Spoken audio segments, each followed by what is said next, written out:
सौतेली माँ। हामिद की शादी आज से 5 साल पहले पास के ही एक गांव में चांदनी नाम की लड़की से हुई थी। चांदनी सिर्फ नाम में ही चांदनी नहीं थी, बल्कि उसकी खूबसूरती के चर्चे आसपास के गांव में आए दिन सुनने को मिलते रहते थे। वह बला की खूबसूरत और गदराए बदन की मालकिन थी। चांदनी की बड़ी बड़ी आंखें, सुर्ख होठ, गुलाबी गाल, पतली कमर देखकर ऐसे लगता था जैसे आसमान से कोई अप्सरा उतर कर जमीन पर आ गई हो। यही वजह थी कि हामिद पहली ही नजर में चांदनी की खूबसूरती का दीवाना हो गया था और शादी के फौरन बाद उसे अपने साथ मुंबई ले आया था। हामिद मुंबई में सेल्समैन था। उसकी अच्छी खासी कमाई थी। चांदनी को हामिद के साथ किसी बात की कोई कमी ना थी। हामिद चांदनी का ऐसा दीवाना था कि वह हर साल उसके लिए कोई ना कोई सोने का जेवर बनवाता रहता था। हामिद को चांदनी से 5 साल के अंदर 3 बच्चे पैदा हुए थे। सबसे पहले बेटी और उसके 2 साल बाद बेटे। हामिद और चांदनी अपने बच्चों के साथ खुशी खुशी रह रहे थे। घर में किसी चीज की कोई कमी ना थी। हर साल हामिद अपने बीवी बच्चों के साथ गांव आता जाता रहता था। चांदनी एक गरीब परिवार की लड़की थी। चांदनी के घर में उसकी बेवा माँ, 2 बहनें, 2 छोटी बहनें और एक छोटा भाई था, जिनके गुजर बसर खेतों के काम करके ही होता था। चांदनी अपनी माँ की पैसे से मदद करती रहती थी। उसकी शादी को 15 साल कब गुजर गए पता ही नहीं चला। हामिद ने अपनी बीवी चांदनी के नाम पर उसी के गांव में 10 लाख रुपए का एक खेत खरीद लिया था। यही हामिद की सबसे बड़ी भूल थी, जिसकी वजह से चांदनी अपनी मनमानी करने लगी थी। हामिद मुंबई में ही रह रहा था। उसे यहाँ एक छोटे से खोली में रहते हुए काफी दिन बीत गए थे। बच्चे बड़े हो रहे थे, इसलिए वह मुंबई में एक बड़ा घर खरीदना चाहता था। उसने चांदनी से बात की कि जमीन, जो गांव की जमीन को हम बेच देते हैं और यहाँ घर खरीद लेते हैं। चांदनी तैयार हो गई। पर जब हामिद अपनी बीवी के साथ खेत बेचने गांव पहुंचा, तो चांदनी की मां ने चांदनी को भड़का दिया। जमीन तेरे नाम है, तू क्यों बेच रही है? अपने नाम की चीज मत बेच, तेरे बुरे वक्त में काम आएगी। चांदनी अपनी माँ के बहकावे में आ गई और हामिद से टाल मटोल करने लगी। हामिद ने उसे समझाया, इस खेत की कीमत भी अच्छी मिल रही है और हमें मुंबई में रहना है। वहाँ हमें बड़ा और सस्ता घर मिल रहा है, ग्राहक तैयार है। लेकिन चांदनी ने साफ मना कर दिया, यह खेत मेरे नाम है और मैं इसे नहीं बेचूंगी। हामिद ने चांदनी को बहुत समझाया, पर वह नहीं मानी। बातों ही बातों में झगड़ा होने लगा। हामिद ने चांदनी को एक थप्पड़ मारते हुए कहा, जब बेचना नहीं था तो मुंबई से क्यों आई? और मैंने इसे तेरे नाम इसलिए खरीदा था कि औरत के नाम खरीदने से कम खर्चा होता है। अब हमें पैसे की जरूरत है तो तुम मुझे धोखा दे रही हो। हामिद का थप्पड़ मारना हुआ कि चांदनी की मां ने फौरन पुलिस को बुला लिया। पुलिस दोनों को थाने ले गई, दोनों की बात सुनी और उन्हें झगड़ा ना करने की सलाह दी। पर अगले ही दिन चांदनी और उसकी मां ने हामिद पर दहेज और खर्चे का दावा कर दिया और उसने हामिद की कमाई 80,000 रुपये महीना लिखवा दी। उधर हामिद ने भी अपने वकील के जरिए चांदनी पर रुखसती और मानहानि का दावा कर दिया। हामिद के वकील ने चांदनी के मुताबिक बताए गए 80,000 रुपये महीने की कमाई के हिसाब से 14 साल की कमाई की चोरी का इल्जाम चांदनी और उसकी मां पर लगाया और कहा कि जब तुमने बताया कि हामिद महीने में इतने सारे रुपए कमाता है तो उसकी 14 साल की कमाई कहाँ है, उसके नाम क्या है? तुमने सब पैसा अपनी माँ को दे दिया। मामला बढ़ गया, मुकदमेबाजी शुरू हो गई। चांदनी अपनी माँ के घर जाकर बैठ गई। उसने बच्चों तक की सुध ना ली। 7 महीने बर्बाद करने के बाद हामिद अपने बच्चों को लेकर मुंबई वापस अपने काम पर लौट आया। कुछ ही महीनों बाद हामिद की मुलाकात सोशल मीडिया पर शबनम से हो गई। दोनों की प्यार भरी बातें होने लगी। हामिद ने शबनम को अपने और चांदनी के साथ साथ बच्चों के बारे में सब बता दिया। शबनम की उम्र महज 22 साल की थी, जबकि हामिद की उम्र 45 साल की थी। फिर भी दोनों के सिर पर प्यार का उफान चढ़ने लगा और एक दिन शबनम ने हामिद से कहा कि मुझे तुमसे शादी करनी है। मेरे माँ बाप तो नहीं मानेंगे। अगर तुम मुझसे प्यार करते हो तो अपना पता और मुंबई आने का टिकट भेज दो।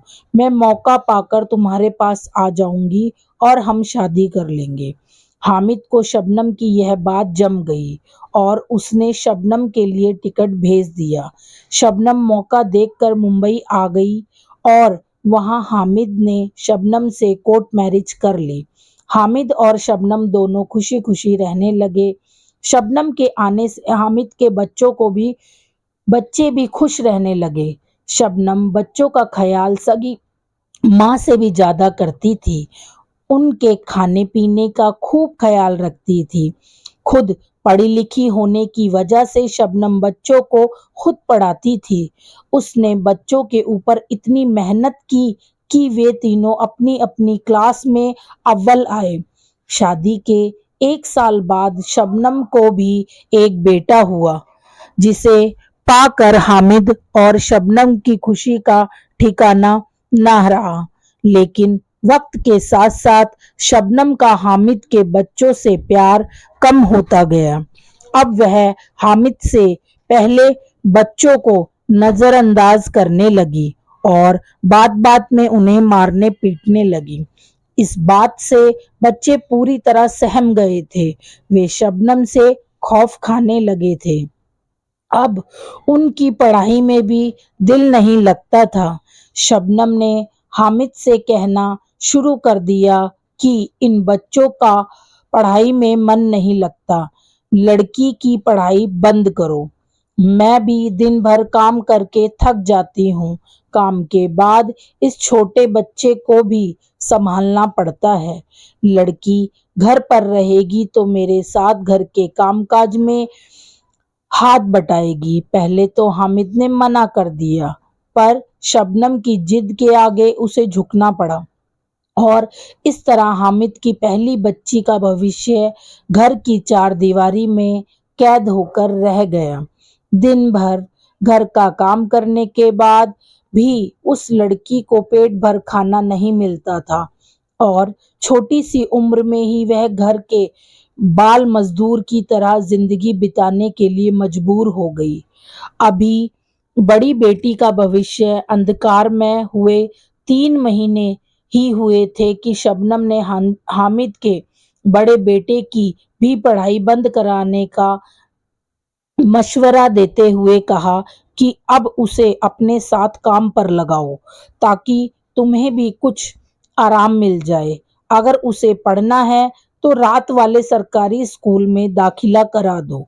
अपने छोटे बेटे का भी उसी सरकारी स्कूल में दाखिला करा दो। इससे बच्चों की फीस बचेगी और किताबें व ड्रेस भी स्कूल से मुफ्त में मिल जाएगी। हामिद को शबनम की यह बात बुरी लगी। उसने शबनम को समझाया, वे तीनों मेरी औलाद हैं और मैं किसके लिए कमा रहा हूँ। आज मैं जिंदा हूँ तो अपनी औलाद के लिए, इन्हीं के लिए मैं मेहनत कर रहा हूँ। बच्चे अगर मेरे पास ना होते तो आज मैं भी ना होता।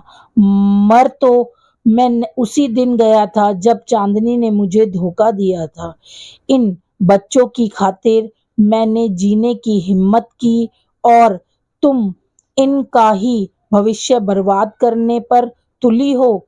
यह सुनकर शबनम खफा हो गई। हामिद को समझ में नहीं आ रहा था कि वह क्या करे।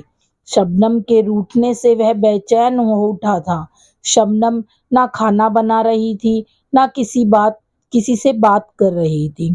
बच्चों की हालत और शबनम का रूखापन हामिद को अंदर ही अंदर खाए जा रहा था।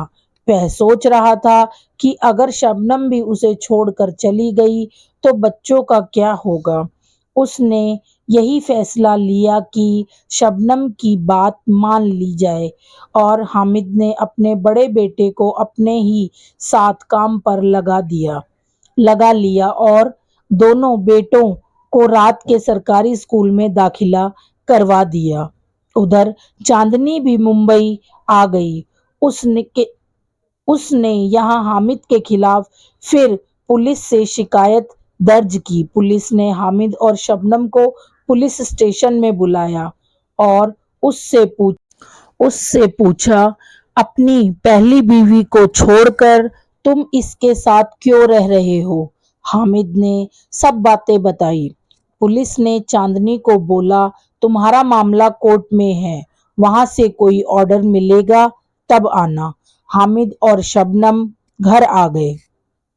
अब शबनम हामिद से जिद करने लगी कि बच्चों को उनकी मां चांदनी को दे दो, भले ही उन्हें यहाँ कोई घर किराए पर लेकर दे दो। हामिद की समझ में नहीं आ रहा था कि वह क्या करे। शबनम बच्चों को अपने पास रखने से क्यों कतरा रही थी। शादी के 1 साल तक तो उसने इन बच्चों को अपनी सगी बच्चों की तरह प्यार किया।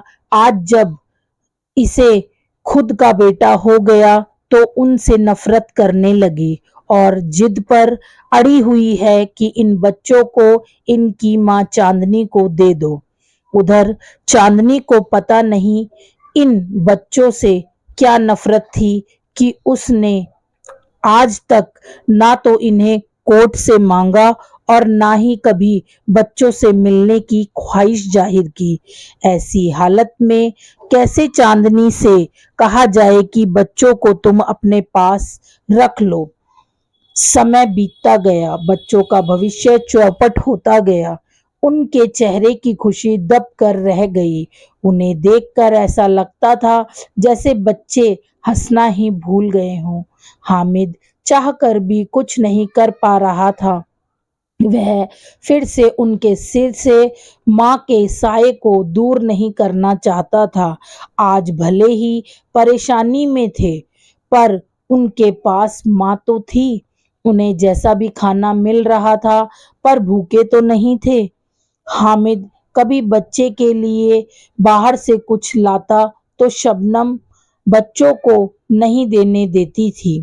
भले ही वे पेट भर कर नहीं खाते थे, पर थोड़ा बहुत तो उन्हें मिल ही जाता था। शबनम का पूरा ध्यान अपनी कोख से जन्मे बच्चे पर था। हामिद ने कभी सोचा भी नहीं था कि जिन बच्चों के लिए वह शादी कर रहा है और उनके लिए नई मां ला रहा है, वह उनके साथ सौतेला बर्ताव रखेगी। आज उसे एहसास हो रहा था कि उसने अपने से कम उम्र की कुंवारी लड़की से शादी करके सबसे बड़ी भूल की थी। आज उसकी वजह से ही बच्चे गुमसुम हो गए थे। सौतेली माँ से बच्चों को जो दुख मिल रहा था वह वाकई बर्दाश्त के बाहर था। पर हामिद कर भी क्या सकता था। वह इस दुख भरी जिंदगी को जीने के लिए मजबूर था।